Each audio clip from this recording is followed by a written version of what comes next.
सुप्रभात विद्यार्थीगण। आज हम जानेंगे कैमरे में बंद अपाहिज नामक कविता के रचयिता रघुवीर सहाय का संक्षिप्त परिचय। तो आइए देखते हैं संक्षिप्त परिचय। रघुवीर सहाय का जन्म 9 दिसंबर 1929 को लखनऊ उत्तर प्रदेश में हुआ। इनके पिता का नाम हरदेव सहाय था। इन्होंने अपनी संपूर्ण शिक्षा लखनऊ से प्राप्त की और लखनऊ से अंग्रेजी साहित्य में एमए भी किया।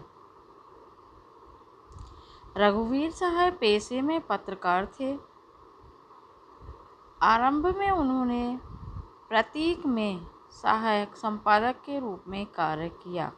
प्रतीक नामक पत्रिका में सहायक संपादक के रूप में कार्य किया। फिर वे आकाशवाणी के समाचार विभाग में रहे। कई वर्षों तक उन्होंने दिनमान का संपादन किया। दिनमान भी एक पत्रिका है जो आज़ादी के बाद की पत्रिका है, जिसका संपादन इन्होंने किया।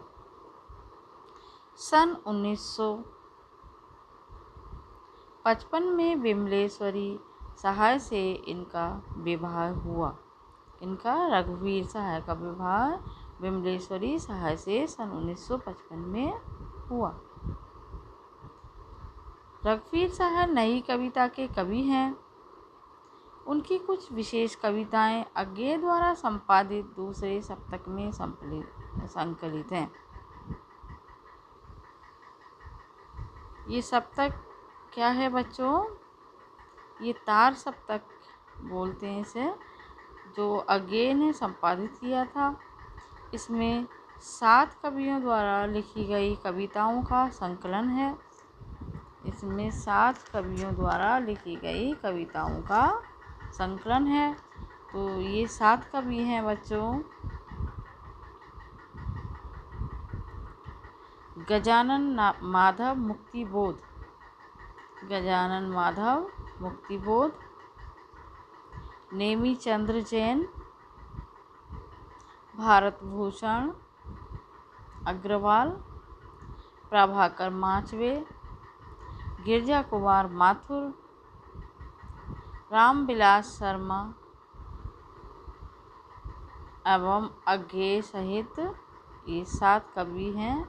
इनकी कविताएं तार सप्तक में संकलित हैं, जिसका संपादन अज्ञेय ने किया। इनका पूरा नाम है सच्चिदानंद हीरानंद वात्स्यायन अज्ञेय।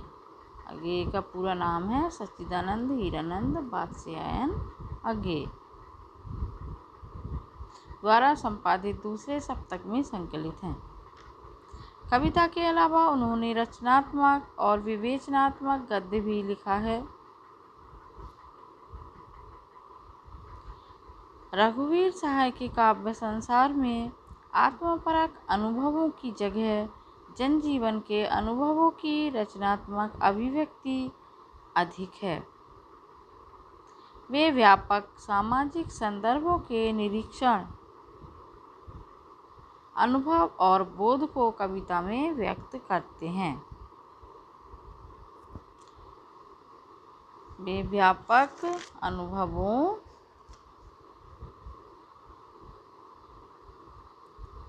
वे व्यापक सामाजिक संदर्भों के निरीक्षण, अनुभव और बोध को कविता में व्यक्त करते हैं।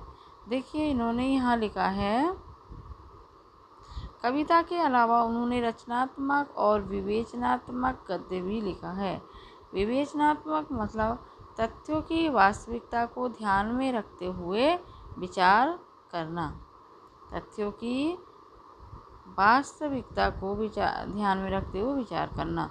उन्होंने तथ्यों की वास्तविकता को ध्यान में रखते हुए भी गद्य लिखा है। रघुवीर सहाय के काव्य संसार में आत्मपरक, स्वयं के अनुकूल अनुभवों की जगह जनजीवन के अनुभवों की रचनात्मक अभिव्यक्ति अधिक है। जनजीवन के अनुभवों की रचनात्मक अभिव्यक्ति अधिक है, अर्थात उन्होंने जनजीवन के अनुभवों को अधिक व्यक्त किया है। इसमें अपने काव्य संसार में वे व्यापक सामाजिक संदर्भों के निरीक्षण, अनुभव और बोध को कविता में व्यक्त करते हैं। रघुवीर सहाय ने काव्य रचना में पत्रकार की दृष्टि का सृजनात्मक उपयोग किया है। रचनाकार की तरह रचनात्मक उपयोग किया है। रघुवीर सहाय ने काव्य रचना में पत्रकार की दृष्टि का सृजनात्मक उपयोग किया है। वे मानते हैं कि अखबार की खबर के भीतर दबी और छिपाई हुई ऐसी अनेक खबरें होती हैं जिनमें मानवीय पीड़ा छिपी रहती है।